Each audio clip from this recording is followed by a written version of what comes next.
నమస్తే, welcome to our channel. AP మాజీ ముఖ్యమంత్రి వైసీపీ అధినేత జగన్మోహన్ రెడ్డి పులివెందుల డీఎస్పీ పై అయితే ఘాటు వ్యాఖ్యలు చేశారు. పులివెందులలో పర్యటించిన ఆయన మాట్లాడుతూ 2 లేదా 4 నెలల్లో అయితే ప్రభుత్వం మారిపోవచ్చు, తర్వాత మీ కథ ఎలా ఉంటుందో చూసుకోండి అంటూ ఆయన హెచ్చరించినట్లు తెలుస్తుంది. మరి నిజంగా ప్రభుత్వం మారే అవకాశం ఉంటుందా? ఆయన అసలు ఎందుకు హెచ్చరించారో తెలుసుకునే ప్రయత్నం చేద్దాం.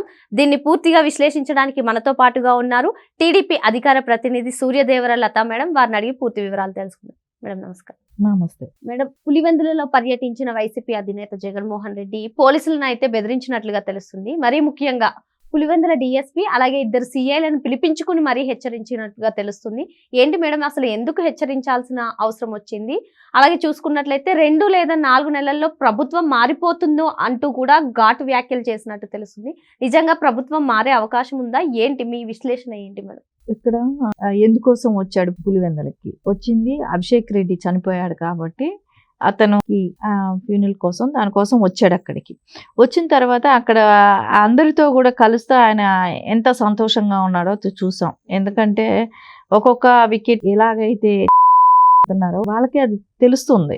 ఎందుకంటే ఎవరైతే వివేకానంద రెడ్డి గారి హత్యలో పాల్గొన్నారో వాళ్ళందరినీ కూడా ఒక్కొక్కరిని వాళ్ళంతటా అంటే పాల్గొన్నా కానివ్వండి, వాళ్ళు అక్కడ డ్రెస్సింగ్ చేసిన వాళ్ళే కానివ్వండి, ఆ టైంలో వెళ్ళి చూసిన వాళ్ళే కానివ్వండి, అందరూ ఒక్కొక్కరుగా చనిపోతున్నారు. ఆ ఇదిలో ఉన్నాడు. అంటే ముందే ఆయన అనుకున్న ప్లాన్ అంతా సక్సెస్ అవుతుందన్న దీనిలో ఉన్నట్టే కనపడుతున్నాడు. సరే, అది అయిపోయింది. వెళ్ళిపోయే టైంలో ఎవరైతే మురళీ నాయక్ గారు వచ్చి డిఎస్పీగా ఉన్నారు అక్కడ, ఆయన వచ్చి వర్రా రవీందర్ రెడ్డిని అంటే భారతిరెడ్డి గారి పిఏ, అతను ఆల్రెడీ కేసులో ఉన్నాడు. ఇంకొక అతను వచ్చి రాఘవరెడ్డి, అవినాష్ రెడ్డి పిఏ, అతను కూడా కేసులో ఉన్నాడు. సరే, వీళ్ళిద్దరిని విచారిస్తుంది మురళీ నాయక్ అనే డిఎస్పీ. సో అందుకని వాళ్ళ మీద విచారిస్తున్నారనే ఒక దీంతో ఏంటి మా మనుషులే నువ్వు విచారిస్తావా అంటే వాళ్ళు తప్పు చేసినా విచారించకూడదు అంటే నిజాలు బయటకు వస్తాయన్న ఉద్దేశంతో బెదిరించినట్టు తెలుస్తుందా మేడం? లేదంటే ఇప్పుడు వాళ్ళు ఏ తప్పైనా చేయొచ్చు కానీ వాళ్ళని విచారించకూడదు. సో మా వాళ్ళని నువ్వు టచ్ చేస్తావా, మా వాళ్ళని నువ్వు అడుగుతావా, నీ పరిధి ఏంటి అంటే పోలీసులను కూడా ఆయన ఏంటంటే ఆయన వాళ్ళకు ఒక పరిధి గీసేశారు. వాళ్ళు ఇన్వెస్టిగేషన్ వైసీపీ వాళ్ళు అంటే వాళ్ళ దగ్గరికి వెళ్ళకూడదు. సో వాళ్ళు ఏం చేసినా, ఎన్ని తప్పులు చేసినా ఏం జరిగినా కూడా వాళ్ళని అడగకూడదు అనేది గత 5 ఏళ్ళు ఉన్నది. సో ఇప్పుడు కూడా అదే దీనిలో బాటలోనే వెళ్ళాలని చూస్తున్నాడు. సో అధికారం కోల్పోయినాము అనేది కూడా ఆయనకి ఇంకా తెలియట్లేదా, ఇంకా కళల్లో ఉన్నాడా ఏంటో తెలియట్లేదు, అర్థం అవ్వట్లా. ఆయన ఏ లోకంలో ఉన్నారో అని కూడా తెలియట్లేదు. అంటే ఆయన్ని బెదిరించడం జరిగింది మురళీ నాయక్ గారిని. అంటే అధికారం అనేది ఎన్ని రోజులు ఉంటుందో తెలియదు, తెలుగుదేశం గవర్నమెంట్ ఉండదు, కూటమి ప్రభుత్వం ఉండదు, 2 నుంచి 4 నెలల్లో ఏ రోజైనా కూలిపోవచ్చు, మళ్ళీ అధికారంలోకి మేమేం వస్తాం, వచ్చిన తర్వాత మీ అంత చూస్తాం. ఇది అంటే ఇంత భారీ మెజార్టీ ఉన్న తెలుగుదేశం పార్టీని సార్ కూటమిలో కలిపి ఉంటే ఇంకెంత భారీ మెజార్టీ ఉంది సార్. యాక్చువల్లీ తీసుకున్న తెలుగుదేశం కూడా భారీ మెజార్టీ ఉంది, ఎవరు ఏం చేయలేని పరిస్థితి. అలాంటి పొజిషన్లో ఉంటేనే ఈయన ఇలా బెదిరిస్తున్నాడు అని అంటే ఏమనుకోవాలి? అంటే ఆయన అసలు ఆ వ్యాఖ్యల వెనుక అసలు ధీమా ఏంటి మేడం? 2 లేదా 4 నెలల్లో అని ఖచ్చితంగా చెప్పినట్టు చెప్తున్నారు. అసలు దీని వెనకాల ఆయన వ్యాఖ్యల వెనుక అసలు అంత ధీమాగా మాట్లాడడానికి కారణం ఏంటంటారు? ఆయనకి గతంలో కూడా చెప్పారు నేను ఆత్మతో మాట్లాడతానని. ఆత్మలతో మాట్లాడి వచ్చాడేమో. సో ఆత్మలు ఏమన్నా అలాంటి సజెషన్ ఇచ్చాయేమో, ఎందుకు మేము చేస్తాం కదా పోతాయిలే అని చెప్పి గవర్నమెంట్ పోద్దులే అన్నట్టు ఉన్నారు.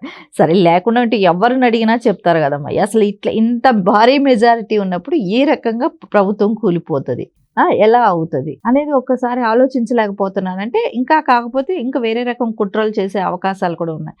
అంటే మనుషులని ఏ రకంగా అంటే ఆయన అధికారం కోసం సొంత బాబాయినే లేపేసిన వాళ్ళు ఇంకా వేరే రకమైన ఆలోచనలు కూడా చేసే అవకాశం కూడా ఉంటుంది. కానీ ఇప్పుడే గవర్నమెంట్ కూడా చాలా సీరియస్గా ఉండాలి. ఈయన ఏ పద్ధతిలో అలాంటి మాటలు మాట్లాడాడు, ఎందుకోసం మాట్లాడాడు అనేది కూడా ఒకటి ఆలోచించాల్సిన విషయం ఉంటుంది. అంటే మనిషి ఏమైనా చేస్తాను అంటే అధికారం కోసం ఎలాంటివి జరిగేవి చూసాం గతంలో. మనం కోడికత్తి కానివ్వండి, గులకరాయి కానివ్వండి, వివేకానంద రెడ్డి గారి హత్య కానివ్వండి, ఆయన అధికారం కోసం ఎవరిని కూడా ఆయనకు కావాల్సింది అధికారం కోసం ఏమైనా చేస్తారు అలాంటి వ్యక్తి.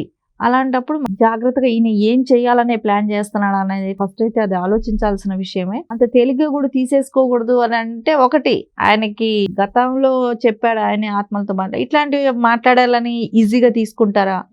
లేకుండా ఉంటే ఆయన మాట్లాడే మాటల్లో అంటే గతంలో చేసిన అరాచకాలన్నీ ఉన్నాయి కాబట్టి దాని దృష్ట్యా ఇంకేమైనా ఎవరినైనా అటాక్ చేయాలని చూస్తున్నాడా, సో దానికోసం ఇలాంటి మాటలు మాట్లాడుతున్నాడా, అలాంటివి ఆయన మనసులో ఉన్నది ఈ రకంగా బయట వచ్చిందా అని కూడా ఆలోచించాల్సిన విషయం. కాకపోతే అదే విషయం ఆయన్ని కూడా ఇంటర్గేట్ చేయొచ్చు కదా. ఇప్పుడు ఏదైతే నువ్వు ఎలా చెప్తున్నావు అంటే ఎవరికి థ్రెట్ పెట్టావు, ఎవరిని గురించి నువ్వు ఇలాంటివి చేస్తున్నావు, ఇలాంటివి మాట్లాడుతున్నావు, ఏం చేద్దాం అనుకుంటున్నావు అనేది అయితే ఖచ్చితంగా ఇక్కడ ఆలోచించాల్సిన విషయం. అంటే ఇప్పుడు మనం గతంలో చూసాం బాబు గారి మీద ఎన్ని రకాల అటాకులు చేశాడు అనేది.